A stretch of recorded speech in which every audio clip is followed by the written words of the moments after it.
দীর্ঘদিন পর আজ ক্রিকেট ফ্যানদের মনে অনেক আনন্দ। অস্ট্রেলিয়ার সাথে ভারতের যে ওডিআই সিরিজটি হয়েছিল, যদিও ওডিআই সিরিজটি আমরা হেরে গিয়েছি, কিন্তু শেষের যে ম্যাচটি রয়েছে, আজকে যে ম্যাচটি হলো, বিরাট কোহলি এবং রোহিত শর্মার যে জুটি, তারা যে chess master, hitman king Kohli, তারা আমাদের মনে একদম শান্তি প্রশান্তি বয়ে এনেছে। এতদিন অপেক্ষার পরে যে কবে তাদের দুজনকে দেখব খেলতে।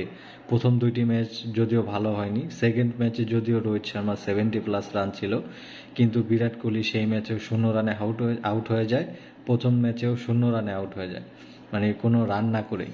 কিন্তু শেষের ম্যাচটি, মানে আমরা যদিও ট্রফি পাইনি, সিরিজটি জয় করিনি, কিন্তু মনের যে শান্তি সিরিজের থেকে অনেক বেশি।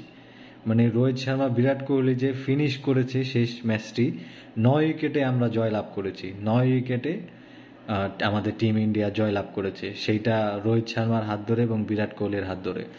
শুভমান গিল যদিও 20+ রান করে আউট হয়ে যায়, তারপরে আমাদের ম্যাচটি ধরেছে বিরাট কোহলি এসে। বিরাট কোহলি এবং রোহিত শর্মা, বিরাট কোহলির হাফ সেঞ্চুরি এবং রোহিত শর্মার সেঞ্চুরিতে আমাদের এই এত বড় জয়।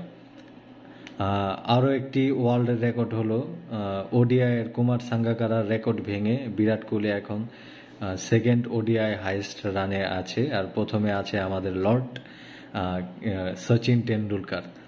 তো যাই হোক, আমাদের প্রথম স্থানে সচিন তেন্ডুলকার, দ্বিতীয় স্থানে বিরাট কোহলি। আমাদের এত বড় একটি অর্জন আজ হলো ওই অস্ট্রেলিয়ার মাঠে। যদিও আমরা সিরিজ হেরে গিয়েছি, আমাদের কোনো দুঃখ নেই, আমরা খুবই খুশি এখন যে লাস্ট ম্যাচটি আমরা জিতেছি এবং খুব ভালোভাবে জিতেছি।